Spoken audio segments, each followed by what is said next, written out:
음, 어떤 분을 평일에 예언을 해드렸는데 내용에 대해서는 아직 비밀이어서 말씀을 못 드리고 추후에 여러분들도 알게 되실 건데요. 어쨌든 어떤 분을 우리 교회 분을 예언을 해드렸는데 예수님이 예언하면서 어떤 마음을 주시냐면 이렇게 들린 막바지 준비다 이렇게 마음을 주셨어요. 들린 막바지라서 이렇게 허락했다. 그런 무슨 일이 있었는데 거기서 허락했다 이렇게 말씀하시면서 들림 곧 들림이 일어나는구나. 들림이 곧 일어나는구나. 그 사건이 일어나는구나. 올라가야 되는데 그런 마음에 예수님 금방 오시려나 보다. 전혀 그렇게 생각하지 않고 기도했는데 예수님이 들림의 막바지 준비를 시키려고 하는 거다. 이렇게 말씀을 주시니까 깜짝 놀랐어요. 깜짝 놀랐고 정말 예수님 오실 날이 되게 긴급한가 보다. 금방 오시려나 보다. 그래서 우리가 깨워서 준비를 해야 될 줄로 믿습니다. 제가 굉장히 존경하는 여자 목사님이 계셔요. 우리 교회 사람은 아니고 외부의 분인데 제가 굉장히 좋아하고 또 존경하고 많이 사랑합니다. 그리고 지금은 예수님 안 바라보는 분이 되었지만 지금도 여전히 사랑하고 그분의 제들을 보더라도 마음이 요동함이 없어요. 그 사랑하는 마음이 변치 않아요. 근데 그분이 제가 너무 존경하고 사랑하고 그랬는데 그분의 설교도 많이 듣고 그랬거든요. 설교도 많이 듣고 이렇게 간증도 듣고 많이 그랬는데 몇 년 전이에요. 몇 년 전에 예수님이 강목사님 예언을 통해서 그분을 롤모델 삼으라고 영적인 롤모델을 삼으라고 그러시면서 예수님 마음에 합한 자라는 거예요. 예수님 마음에 합한 자고 주님과 하나 된 자라서 그런 자를 이렇게 본받으라 그 목사님 본받으라 이렇게 말씀을 주셨었는데 그렇다 보니까 저도 예수님이 인정하시는 정도면 진짜 대단한 주의 종이다. 그런 자가 눈식구봐도 없는데 정말 주님이 인정하시는 정도면 나도 그분을 진짜 존경해야지 더 존경해야지 그런 마음으로 그분을 롤모델 삼았었어요. 롤모델 삼고 정말 나도 그분과 같은 영성이 있었으면 좋겠고 뭔가 그분처럼 나도 예수님과 대화를 했으면 좋겠고 그런 것들을 많이 사모하게 되었는데요. 몇 년이 지나서 보니까 너무 이렇게 마음이 변하신 거예요. 마음이 변하고 설교를 듣는데 은혜가 없는 거예요. 희한하다. 왜 설교를 듣는데 기름 부으심이 없을까?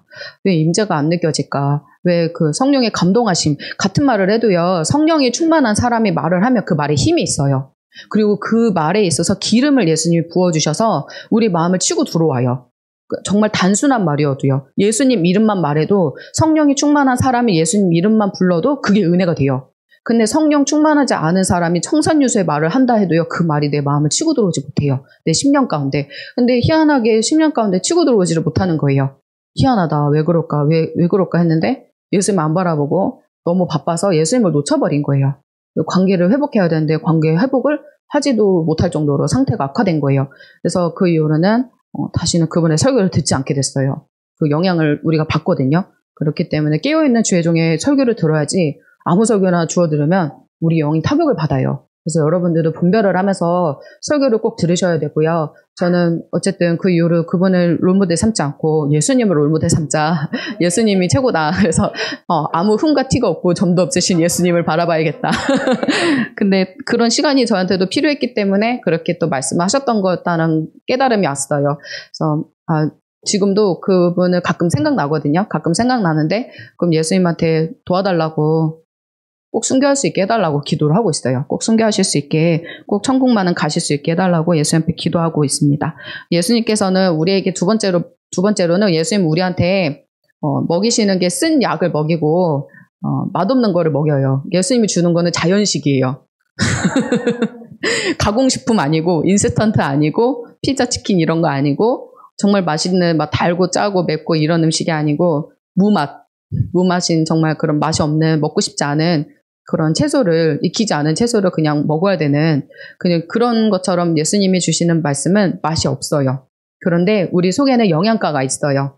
그렇기 때문에 강목사님의 말씀을 통해서 우리는 책망의 말씀을 사모해야 돼요.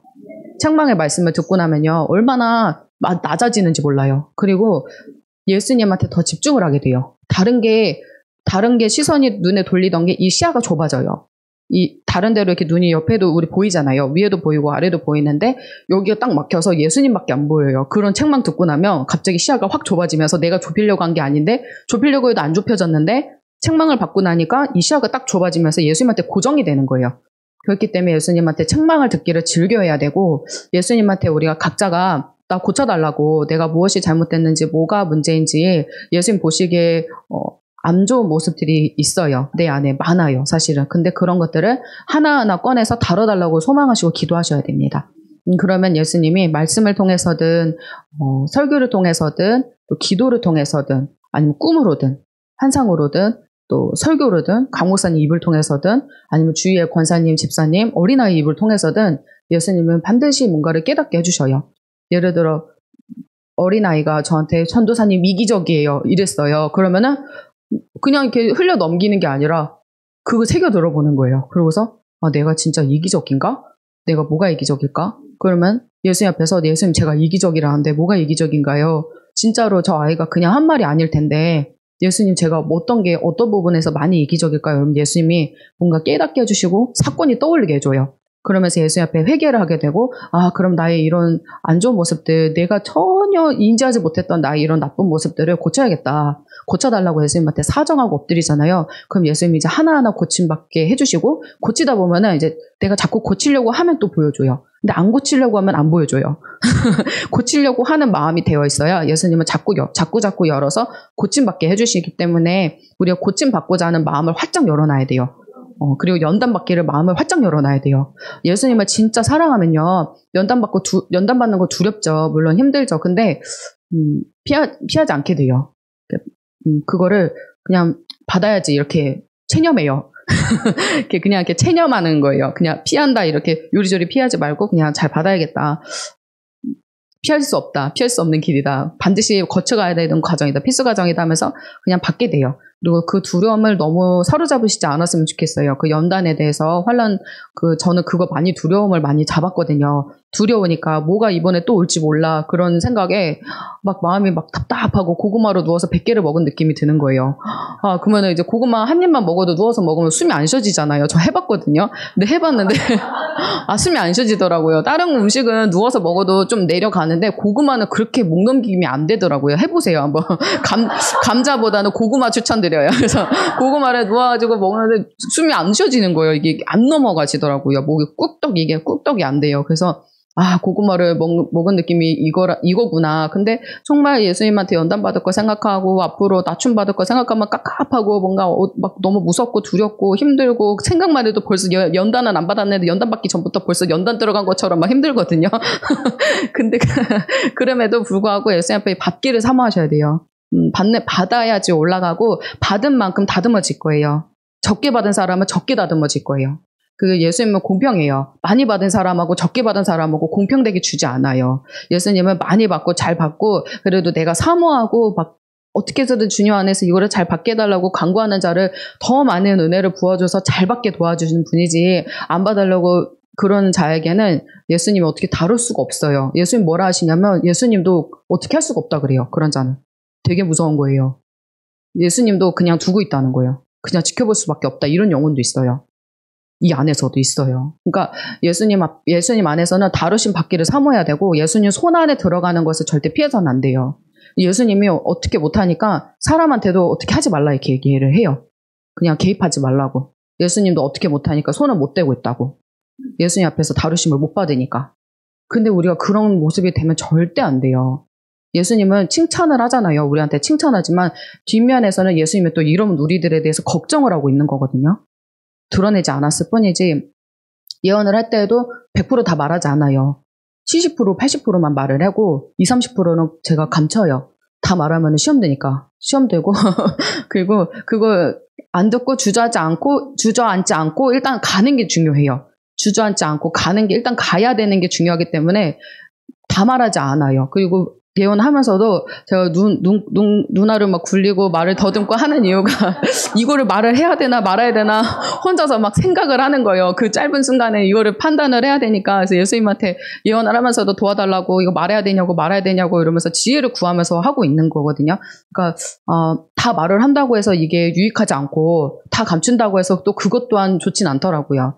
그래서 적당히 알려주고 적당히 감추고 하는 것도 지혜구나라는 걸 배웠어요. 그래서 어쨌든 여러분들 예수님 앞에서 손 안에 있는 거 예수님이 손을 못 대는 자가 아니라 막 그냥 반죽처럼 막 이렇게 치대고 막 할 수 있는 그런 자가 되어야 돼요.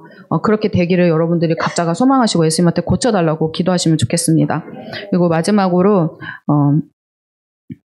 예전에 제가 엄마가 고등학교 1학년 때 돌아가셨거든요.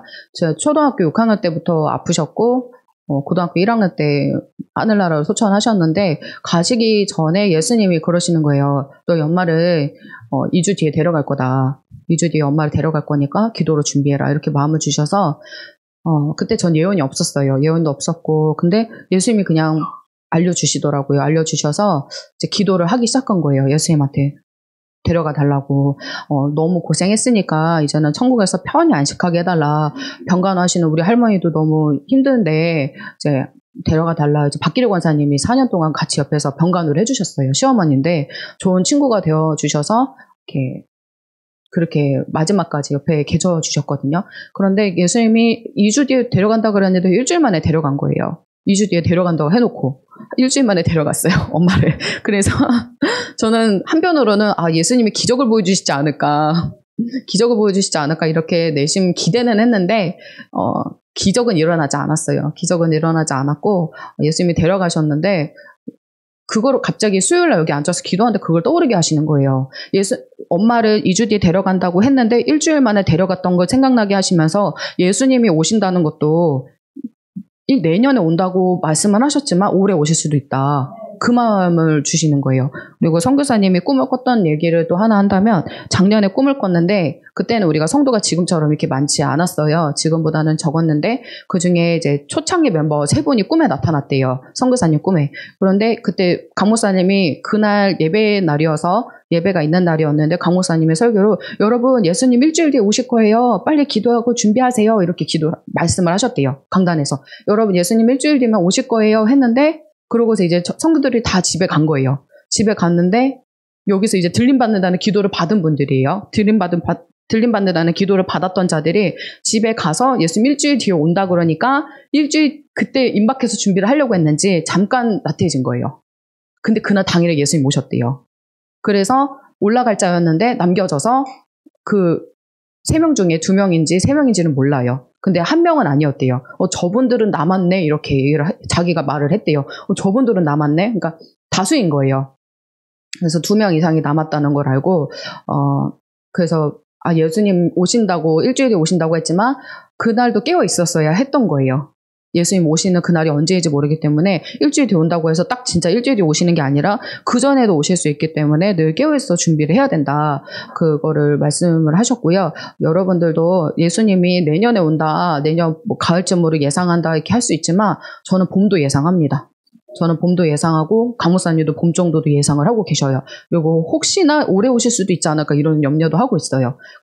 근데 빨리 오시라고 하니까요. 빨리 올 거라고 예수님 그러긴 하셔요. 빨리 와달라고 하니까 빨리 올 거라고는 하시는데 우리가 깨어 있어서 준비해야지 예수님이 내년에 오신다 해가지고 느슨하게 준비하면은 안 될 것 같아요. 깨어 있어야 되니까 우리 같이 깨어 있읍시다. 깨어 있고 졸지 맙시다. 내일 오시든 모레 오시든 항상 이렇게 눈 부릅뜨고 눈이 탁구공처럼 커져가지고 눈 부릅뜨고 예수님 언제 오시든지 문고리 잡고 열어드리는 그런 준비하는 저 여러분 되셨으면 좋겠습니다. 기도하겠습니다.